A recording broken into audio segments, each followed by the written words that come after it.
So it's been 8,000 miles and 3 more thousand miles since I did my last review. Let's do an 8,000 mile review on the Tesla Model 3 and break down exactly, was it worth it? So some specifics have changed since my last video, which I did around 5,000 miles. So essentially, we're gonna get right down to it and address the range anxiety. So if you've seen other videos, you probably have thought, well, how much range is enough? Should I get the rear wheel drive Model 3 or the long range? And this is for the Y or the Model 3. I will tell you right now that the range that I get on my Model 3 is 240 miles, give or take maybe 5 miles at 100% charge. Now, if you're looking at a 2022 vehicle, that means you're going to get the nickel batteries. Now, these batteries can be charged to 100%. Now, I have the version where they recommended Tesla that you only charge to 90%. Well, what does that really mean? It all comes down to battery degradation, and that means how much range am I going to lose over the life of the vehicle. So here's a very quick example. When I bought this vehicle, the estimated range was a little over 260, and now, like I said, I have around 240, and that's on 100% charge. Now, on my 90% charge, I have around 220 miles. So why does this really matter? Well, we're trying to figure out which model to buy. And again, the new batteries have 100% charge. So whenever you see that estimation on the website, it's most likely it's gonna stay at that number because Tesla has increased their battery capacity, and the newest batteries that have yet to come into production, probably going to be early 2022, are the 4680 batteries. So long story short, is the range enough? And again, I would recommend averaging out your mileage usage on a given week and then decide, well, is 260 or maybe 330, which model should I get? And then you'll be very happy that you did that exercise. Write it out, see how much you typically use on a weekly basis. My review of the 8,000 miles is it's plenty of range. I have not had range anxiety.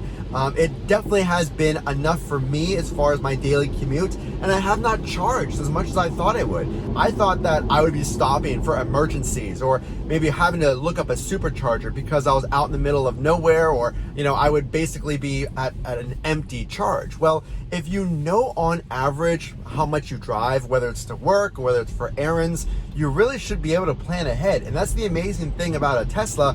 When you charge at your house or wherever you happen to be, you're gonna leave or start the day with a full charge in most days. So there really shouldn't be much range anxiety. On those road trips, it maps out the superchargers that you need to stop at ahead of time. So all in all, when you're thinking about buying a Tesla, the range is very reliable, and I think you'll be really happy that you went for it. So we have to give you a realistic view, and that's what I try to do on this channel. It's been 8,000 miles. What are some of the cons of owning a Tesla? Now, it's an amazing car, don't get me wrong. Is it worth every penny?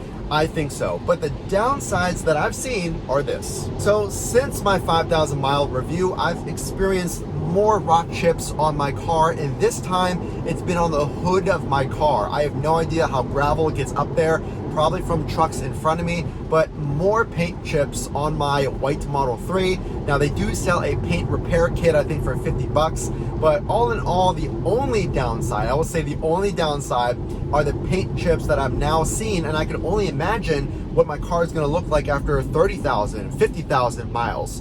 So, experiencing these rock chips already. So that's the one downside, but let's share with you some more positives about how easy is it to drive a Tesla coming from a regular car. What's the acceleration like? Is it really worth all the hype? So here's the thing, whenever you think about a Tesla, and I've seen this in the comment section all over the internet, people have a preconceived notion of what a Tesla and maybe what a Tesla driver is like. So these are just stereotypes, typically from people who do not own Teslas. And I will tell you, the reason I bring that up is because people think that the batteries constantly run out, that they constantly catch on fire. Well, the statistics prove that they're actually greatly safer than a traditional ICE vehicle. Take a look at this safety report. And that leads me into my next point. Is the vehicle worth it from a safety, from a performance standpoint? What's your overall thoughts of 8,000 miles? Well, because the car has 8 cameras on the vehicle and I'm using autopilot, which I frequently do in the videos. I have a hand on the wheel. I am ready to intervene if I have to. This car is absolutely amazing at security and performance. The acceleration, 0 to 60, every time I've decided to be a little more aggressive with the acceleration, I see cars vanishing in my rearview mirror, and it makes it a lot safer whenever you're merging onto a highway and you have to accelerate and make a certain spot on the road to get there safely. The acceleration is proven time and time again that is absolutely worth the money. Now, I do have to preface it by saying just because I'm using autopilot, does that mean that you can just kick back and relax? Well, no.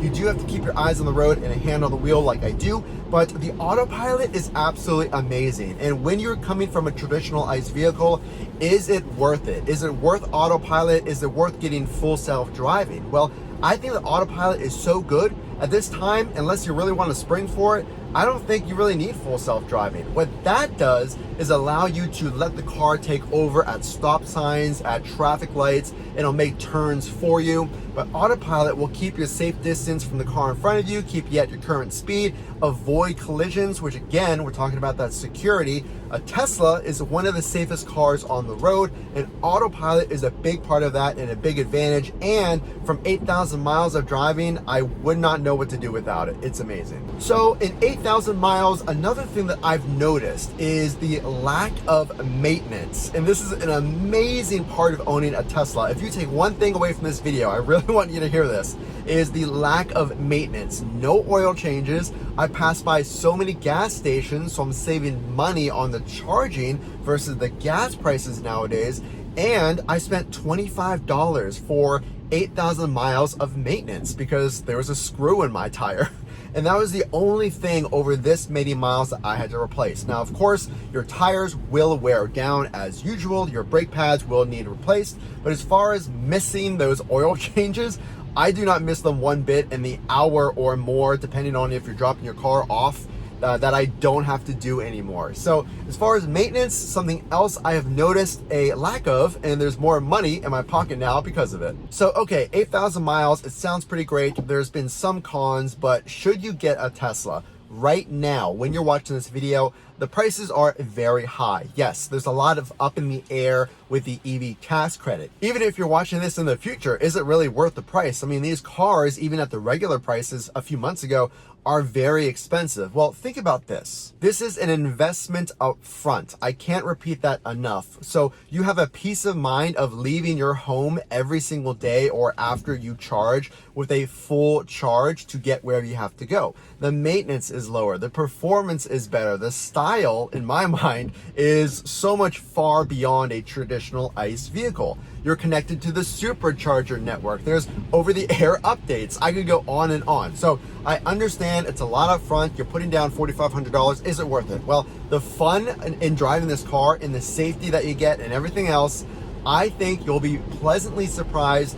I've seen hundreds of comments. I have yet to see a Tesla buyer with remorse, with regret that they bought a vehicle. And I think you're gonna share the same. So I do wanna say this, over the past 8,000 miles, and something I really didn't understand before I bought this car was the cost savings. And I touched on it a little bit earlier in the video, but I save probably 150 or more on gas versus charging every single month. I did do a charging video, I'll put it in the tag up here, but the charging cost has saved me a great deal when you're looking at that monthly payment. So you are gonna save a decent amount on the gas versus the charging cost on the lower maintenance. So just keep that in mind whenever you're going to spec out your new vehicle. It's going to offset that higher monthly cost. But again, keep in mind that your insurance may change as well, and only you know your personal finances. So that's really up to you. But something to keep in mind, I was pleasantly surprised on the savings that I incurred from that gas cost savings. So overall, my 8,000 mile review is this. Do I look forward to driving this same exact vehicle for the next 8,000 miles, 10,000 miles, 30,000 miles?